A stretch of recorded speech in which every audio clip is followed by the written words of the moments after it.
Well, hello and welcome back to Around the Museum with Joe and Diane. We had to have a little pause in our filming activities because of a certain open day that happened yesterday. Yes, we had an open day. It was wonderful. It was pretty good. We had a full venue and we had to rush to try and get everything laid out and sorted. So some of the previous episodes have come to you with sort of, you know, workers all around us and in the middle of doing stuff and so on and so forth. But we're actually here. It's very quiet. We're the only ones here, aren't we? And so we've managed to get everything laid out pretty much as we wanted it for the open day. It's by no means the last layout that it's going to be, because this is going to be a constantly changing museum, and our final episode of this series will be a bit of a walk through the museum, having a bit of a look around and giving you the full perspective of what we've done here. Yes. But Diane, our first of a few episodes now, we're going to be focusing on dinosaurs, and we have this wonderful dinosaur here. Now this is a cast of a Gorosaurus, and it's quite a famous one. I know that creation researchers have used this example, or the real one of this example. It's slightly smaller than the original, but it is a complete cast. It is a very detailed cast as well. And you notice, Diane, that it's in this sort of rather spectacular pose, I suppose is the only way you could call it. Its head is bent back. I mean, just look at the curvature of that neck. And the tail is bent round over his head, his legs are squashed up underneath, and his mouth is open. And to be honest, Diane, when you find most dinosaurs, and I know because I've gone and dug them out, as I know that John has, and I'm sure you've been on the odd dinosaur dig as well, this is how you often find them, just a random bone. This is a bone that was excavated from the Isle of Wight. It's one of the Titanosaur bones. It's pretty detailed. You can see all of the inner bone structure around there. Really lovely, and it's actually been buried with shells as well. You can see some of the shells still inside there, so that's really nice. But this, although as amazing as it is, there's very little you can do to work out how this creature lived or how he died and how he was buried. The only real thing you can do is sort of analysis of the bone, so you go down inside it and see it. But whenever we do find more complete dinosaurs, we don't find them in the wonderful sort of, you know, pose that you see them in the museums, so just sort of standing, looking like this and it's alive. This is how you find most of them, in fact. So, Diane, give us a bit of a rundown. What's going on here with this sort of bizarre shape that the dinosaur is in? Yes, that is quite a common pose, and where you've got casts of just whole dinosaur skeletons, you will see in other museums this particular shape, this sort of C shape, and it is actually called a death pose, a pistotonic death pose. So it is a pose, and because it's so common, it is a well-known phenomenon.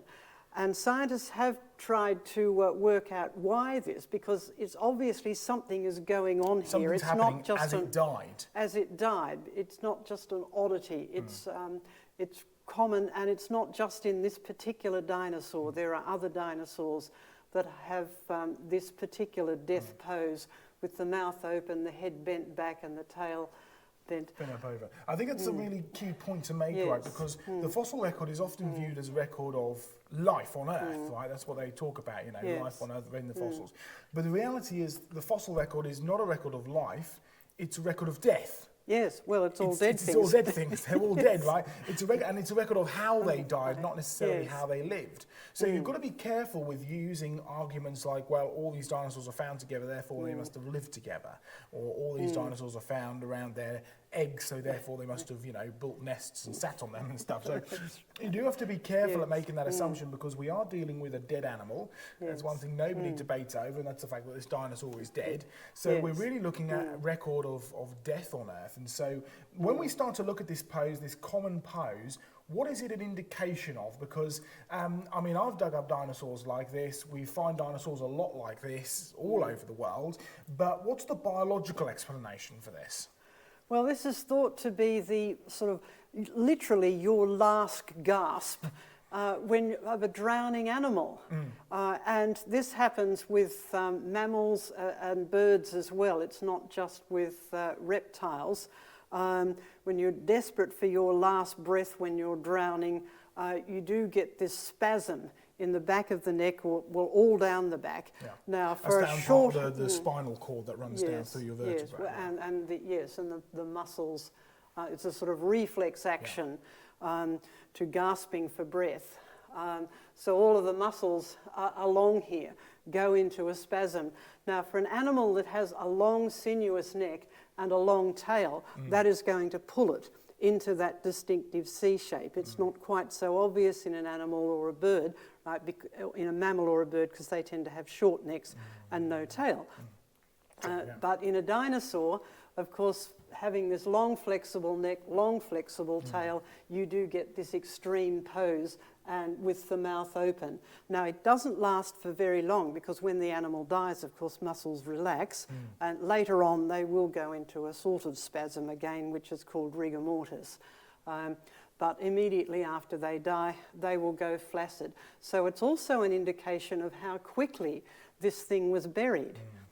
So really within a few minutes, because you haven't got very long before the dinosaur begins to, his head flops forward, the tail flops back, and you've got about 30 minutes or so before rigor mortis sets in. So you've got a very, very quick burial evidence here. And these dinosaurs are found in the same layers all over the world, in the Jurassic and the Cretaceous, and it's definitely indication of a flood, because we have this wonderful, dinosaur here with this sort of lovely coloured rock, but there's very few, there's no other fossils represented in this fossil at all. But when you actually go and dig these things up, you find all sorts of fossils buried right next to these dinosaurs, including things like fish and bits of rolled amber and garfish scales and all this kind of thing. So we're really looking at evidence of flooding. Yes, it doesn't tell you where they lived, it just tells you where they got buried and what got buried with it.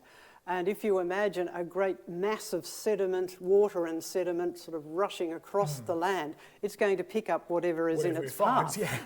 We kind of describe it as a sort of a slurry of mud and sediment and water washing over the land. And if you've gone and checked out our strata experiments that we talk about in creationresearch.net, and it's got lots and lots of details on there as well, isn't there, about this sideways deposition, the water flowing in one direction, carrying this sediment, sweeping up whatever's in its path, carrying fish and plants and dinosaurs and all sorts of stuff together, and actually washing them all together as they carry on flooding down. So I think we could do a whole special thing on just sort of flood evidence, evidence of mixed environments in the fossil record. But this is a great example, and lots of animals do this when they drown. It's an indication of drowning, and it's an indication that whatever caused the drowning was across most of the world. But if you recall back to that famous fossil of an Archaeopteryx, right? It also has its head bent over back, and it's got its tail kind of flared up a little bit and stuff.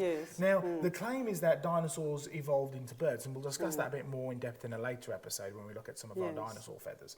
But just because the pose is the same, does that mean that they're related to each other? No, it just means they died under similar circumstances, because an Archaeopteryx does have a long neck, and therefore if its back muscles go into spasm, it's going to pull it backwards. Exactly, so it's just an indication of how it died, not how it lived, and not how they're related to each other. No, you've actually got to look at the structure to see whether they're the same thing or they're not. And if you do that, you find an Archaeopteryx and a dinosaur have lots of significant differences.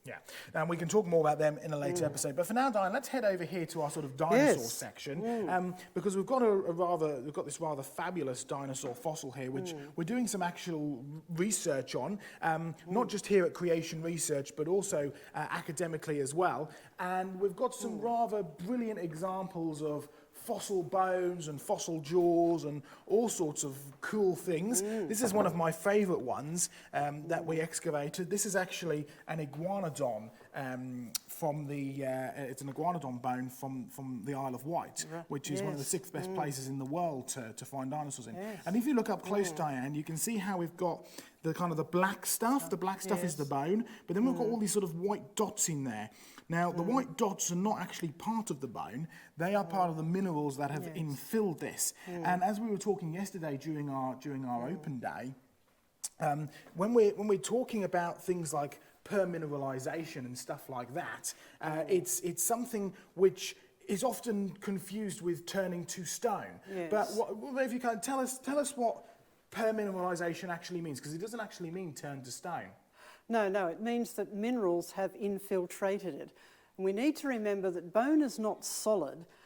Even the so-called compact bone, that's the bone that looks completely solid, which is on the outside of bones. That has small cavities in it. They're microscopic because inside each one there is a living cell. In life, bone is actually a dynamic tissue. So it's full of living cells, and those are connected together by tiny microscopic channels. So even what appears to be solid bone has microscopic little cavities, microscopic little channels, and then in the centre of the bone, of course, you've all heard of bone marrow, and there's what's called cancellous bone or spongy bone, where you have struts of bones forming a sort of interlacing sponge work, so that the bone is not solid, but it's still very strong because of the interlacing sort of struts that connect with one another, and even those have cells inside them. So there are lots of spaces inside bones for any water containing minerals will flow through that, and any minerals that are carried along there may be deposited. So per-mineralisation means infiltrated with minerals into cavities and spaces that are already there. Not actually may turn to stone. So there are some things which have turned to stone, things like petrified wood and stuff like that. Yes. But when you're holding a bone like this, you are actually holding the very bone that was inside the dinosaur. It's just been infilled, impregnated, infiltrated with minerals. Now that's really important for our next episode, which we're talking about things like soft tissue and stuff like that, especially from a biological perspective of how long this stuff can actually last. But let's just have a look down through some of our wonderful fossils and things that we have here, Diane. This is a slightly naughty one, but one of my favourite ones. This is something called coprolite. Yes. Which I'm sure you know what that means. Yes, it means petrified poo. Lovely. Petrified poop. But it's actually really useful. You can see here we've got some that we've cut open and polished up. And you can see inside it's got all little cavities and stuff, probably where burrows were, because we do find dung beetle burrows through poo. Yes, indeed. We have these at Creation Research back in Australia as well. And we sell polished pieces of them. They're very popular with young boys. Absolutely. I wonder why. Yes. But they're good because you can cut them open, you can look inside, you can study what the dinosaur was eating. Oh yes, and stuff they like have that. a good scientific. They have good scientific study basis, so it's not just for entertaining young boys. Young people. But also, I mean, if anybody has ever kept a pet or worked with animals or anything like that, you'll know that these things it doesn't hang around for very long when it's fresh, does it? No, that's right, and you wouldn't want it to. No. And anyway, out in the environment, the Lord has designed a very good system for recycling this. As you mentioned before, it's got burrows in it, which are signs of the activity of dung beetles.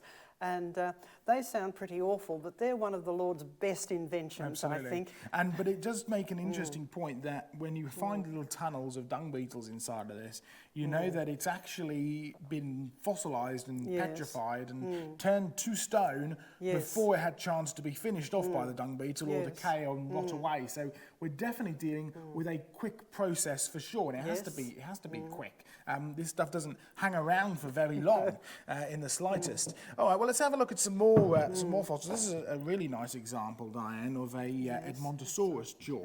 So this is part of the jaw here, and you can see there's all the row of teeth on the top, and the teeth sink down into the bone, as you can see. So that's really nice. So, I mean, most people would look at Edmontosaurus and they'd say with nice flat teeth like that, it's clearly a herbivore. Whereas if you look at something like a Spinosaurus tooth, or we have a Carnosaur tooth here, these must clearly be meat eaters because they're sharp and pointy and spiky. But what are we really looking at when we look at things like teeth? Can we tell what an animal eats?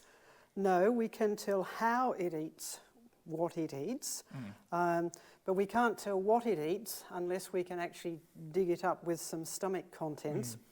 Or if it was alive, of course, we could watch it eat. Which we can't do with Edmontosaurus. No, because they're all dead. But yes, this sort of tooth arrangement here, that is good for grinding things. And we know in the living world, of course, these days, animals that do have teeth like this do tend to be vegetarian because they are equipped for it. Yeah. They have grinding teeth, but they also have an appropriate stomach. It's more than just the teeth, isn't it? Yes, it's more than about having the stomach. So if you want to digest grass, not only do you Yes. need to have a way to pulp the grass, but you also need a 4-chambered stomach to be able to fully digest the grass and regurgitate it and chew it some more and so on and so forth. If you're a big, sharp-toothed creature like this, like a carnosaur, or a spiked-toothed creature like the Spinosaurus, your stomach and your teeth are not equipped to eat grass. So you're equipped to eat chunkier, more protein-filled foods. Yes, well, that's right. There are other plant foods besides grass. Exactly, yes. That's right. So you're designed to slice your food. If you have sort of sharp serrated teeth like a carnosaur or a T-Rex, you're designed to stab your food. If you've got sort of cone-shaped teeth like a crocodile or like a Spinosaurus, or if you have flat teeth like a cow or an Edmontosaurus, you're designed to grind your food. So it tells you everything about how an animal eats, but really nothing about what that animal eats in the slightest. No, it doesn't. And it's interesting in looking at these teeth and looking at crocodile teeth, which are similar to this. Crocodiles will swallow rocks to help grind their food as a digestive process, because they don't ferment their food like a cow, which does have a sort of fermentation vat inside it. Yes. And that helps to roll it around and grind it up. A bit like a pebble mill. So there are ways and means of eating plant food. So just because an animal has sharp teeth doesn't mean that it has to eat meat. And it's rather interesting, actually, that we know that dinosaurs did the same thing with swallowing pebbles, because we find those pebbles inside dinosaur stomachs. Because, well, number one, that shows you that the stomach is so brilliant, the fossil is so brilliantly preserved, so intricately preserved, that you can still tell the stomach contents, and you've got these little rocks, we call them gastroliths, right? Which is just stomach stones. That's literally what it means, isn't it? But what's really interesting, though, is that if you go online, you can buy gastroliths, right? Because what they do is they find supposed desert-like environments with loads and loads of smooth round stones in them, and they say, well, these must have been from the dinosaur stomachs, because well, where else would you get smooth round stones from in the middle of the desert?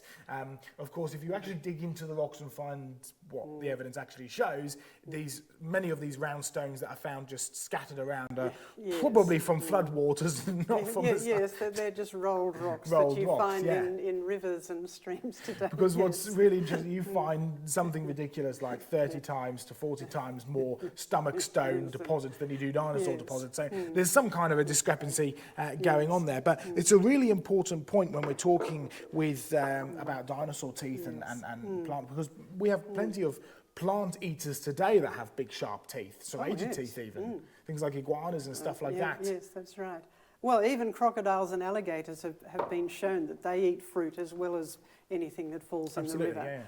So it's just about how you're consuming it and how you're digesting it, not necessarily what you're digesting. So great examples, and we've got a rather wonderful fossil here. This is an English fossil, a British fossil. Can you see the footprint there, Diane? Oh yes, beautiful dinosaur footprint. Nice. Of a little theropod dinosaur. This is from Whitby, and Whitby was one of the first places that dinosaurs were actually dug up and studied and discovered. So I think we definitely need to have a program on the history of dinosaurs and looking at things like that. But Diane, something that is often asked when it comes to things like dinosaurs is, did dinosaurs go on Noah's Ark? And if they did, how on earth did they fit? Because these are huge creatures, they're That's enormous. right. And why didn't T-Rex eat up Noah? Well, exactly. So let's have a bit of a chat about that. And I've got a couple of fossils that may help to sort of prove a point. The first one is this heavy couple here.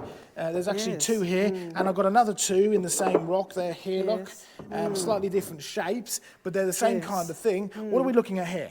These are the eggs of dinosaurs. Dinosaurs, being reptiles, laid eggs. So they reproduced the same way that reptiles reproduce today. They lay eggs, which means that their babies, when they hatch out, are actually quite small. And we know that from living things. A crocodile might be meters long, but baby crocodiles can fit in your hand. And these are dinosaur eggs. So anything that hatched out of something this size, which is barely bigger than my hand, is only going to be that size. It's going to be pretty small, curled up, so it's going to be fairly small. So they start out life small. Now, reptiles can grow all their life, provided they live in a good environment. So that means a pleasantly mild, moist sort of environment with good food, provided they're not stressed, provided they're free of disease. They can grow all the days of their life. So if they live for a long time, they will grow very big. But when they start out life, they are small. They'll grow fairly fast in the first few years of their life. So going back to Noah's problem, we need to remember the whole point of the ark was to preserve creatures in order to repopulate the earth afterwards. So you would want healthy creatures that would have a long reproductive life. So taking juveniles, not necessarily babies, but juveniles, and if they only start out born that way, even if they're juveniles, they're still going to be fairly small. So Noah would have been sent, and he did not have to go and collect the animals. God chose which ones he sent to them. So he could have sent a whole lot of small juvenile dinosaurs, and Noah would have had no trouble accommodating them. In the slightest, yeah. Yes. And so go on to the Noah's Ark, come out of Noah's Ark. We've spoken about the teeth and stuff like that, and you might have questions about, well, then how did the dinosaurs die out? But I think that's a topic for another episode. Yes, it is. When we talk about dinosaurs evolving into birds and things like that. But really, when you're dealing with this, these are about as large an eggs as you can find, yes, really. I have actually seen a Titanosaur egg in And a those are the big museum. long-necked dinosaurs, like the biggest ones of all. They were the biggest ones that existed. They really were gigantic. And it is barely bigger than that. It was in a museum in Sydney. Now, they know they're Titanosaur eggs because these days we can scan fossils. We don't have to sort of crack them open and deconstruct them or anything. Do special echograms You can into take it. And, scans of fossils with special x-rays so that you can see the internal structure. So they've done that with quite a few dinosaur eggs, and they know they can identify that it is a dinosaur egg.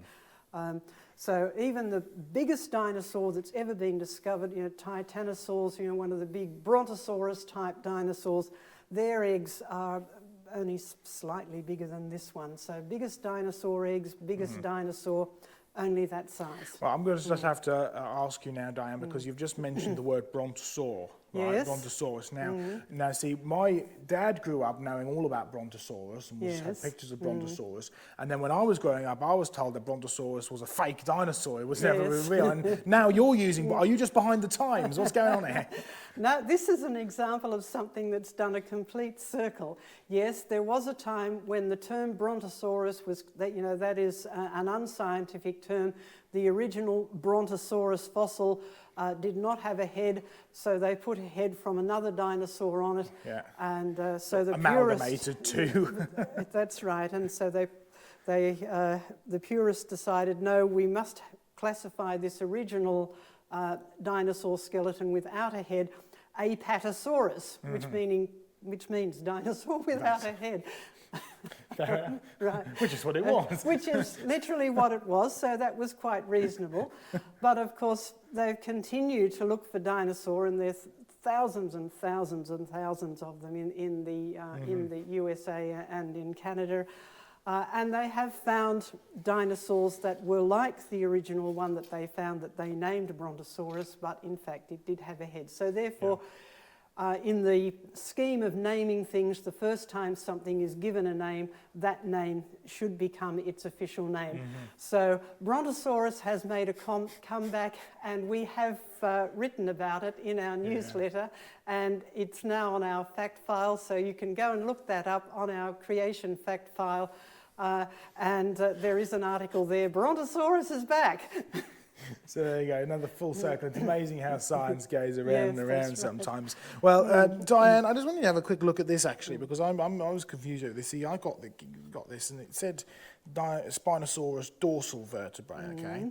And I know what Spinosaurus vertebrae look like, and this is supposed to be part of that big bit that sort of sticks to the bone. Yes. But it didn't quite make sense to me, especially this bit here. I mean, this almost looks like some kind of sort of joint or pelvis type of thing, but I think we definitely need to dig down into that more. But it's amazing the kind of stuff that you can find and even not know too much about. I mean, what would you say that was? Just looking at it biologically. Well, that certainly looks like a joint surface. It does, doesn't it? it could be where a rib is actually joined That's a to good point, yes. to the spine, because there is a movable joint. There's a proper synovial joint where the ribs, it's not the head of the rib comes around here, there's a little joint there, and then there's another one where the head of the rib attaches to the body of the vertebrae. Now we've only got part of It's the only a bone very here, small you can chunk, see really. it. And these were big creatures, so... They were enormous, And yes. on joined to the spine as well was that enormous spine. Yes, that's Each right. vertebrae had a Yes, huge one. spine going up, which makes that sort of very famous sail on the back of Yes, Spinosaurus. that's right. So there's plenty to be done here. And you know, even things like this, just a reminder for people who are watching, there's so much that needs to be done here at the museum, whether it be cataloguing or organising or fitting together and helping to work stuff out or pouring through the literature and all this kind of stuff desperately needs doing. So we do need help, not just financial help, but also volunteer help. Yes. We need you to come and be able to help us and put these sort of things together and continue to do this fantastic kind of research. So when you find something like this, which is a huge Edmontosaurus bone, I mean, it's almost complete. Look, Diane, it looks pretty spectacular. You can see all of the where the knee was sort of fit together, and it's really amazing to think that you're actually holding some real dinosaur bone, some stuff that is been permineralized, so it's been infilled infiltrated with minerals, but it is actually something that was part of a dinosaur once upon a time. Right. Yes, that was walking around. It's part of a dinosaur. And the detail is just absolutely spectacular. Yes, So yes. it's no wonder that people are fascinated by dinosaurs. But a few years back, Diane, the Skeptics Association decided that dinosaurs were going to be a really effective tool in one particular thing. What were they talking about? They want to educate young people with the whole concept of millions of years and of evolution. And they want them to start learning that young, because that embeds it in their mind and gives them a complete worldview that they grow up with. When you grow up with a particular worldview, it's very, very difficult to change that later on in life. So they wanted to attract preschool children, young primary school children, and of course dinosaurs, being big monsters, are very attractive. And so they have used dinosaurs to promote the theory of evolution to these young people. So you'll find it in school literature, you'll find it in museum visits, you'll find it in the just popular media and entertainment. It's everywhere, and it's all a promotion which is really an anti-God promotion. It's if dinosaurs really did live millions of years ago, there's no way that you can trust the Bible. In fact, we were talking yesterday to people about fossils needing to be older than 10,000 years, and it doesn't make much sense. You know, why is a fossil not a fossil at 9,999 years and 364 days, but on his next day birthday, he suddenly is a fossil, right? Surely fossilization should have more to do with the process that it deals with than anything to do with time. And really that's the key thing. I mean, process is the key here. It's got nothing to do with time, everything to do with process. But hunt high and hunt low, the only reference to that 10,000 years that you can find is straight out of Scripture. Because if you count up the genealogies, you get to an age of the earth of about 6,000 to 7,000 years old. If you go and argue that there are gaps in there, which we don't believe, but if you argue there are, the oldest you can make the earth is 10,000 years. So if you make all fossils older than 10,000 years, then the Bible just simply cannot be trusted, full stop. So it really is a vital thing to understand that it's about process, not about time. And I know we've written loads of stuff, particularly about types of fossilization. How can they find out about that, Diane? Well, you can go to any of our websites. Our Ask site, that's Ask John Mackay, has questions about fossilization and how you make a fossil and what the various kinds of fossils there are. And in our fact file, which is the archive of all of our science reports from our newsletter, you can look up fossilization, you can look up dinosaurs, you can look up fossils, and you can see just how the science is reported. And what we've done, we try to help you discover or discern the difference between what's actually been discovered and the story they're telling about it. And that's what's important with these young people who are being taught about dinosaurs. Yes, dinosaurs are real and they're fascinating, and it's good that young people are interested in them. But this additional story that's being told about them is very dangerous, the one about millions of years and evolution. Well, there we go. Check out the websites, find out more. Join us next time as we're sticking with dinosaurs. Yes. And we're going to be looking at not only the concept of, well, did dinosaurs evolve into birds, but also how did dinosaurs go extinct? And I wonder if there's any soft squidgy stuff inside these dinosaur bones today. Well, that's an interesting Interesting thought. question. Yes. Join us next time for another episode of Through the Museum with Joe and Diane.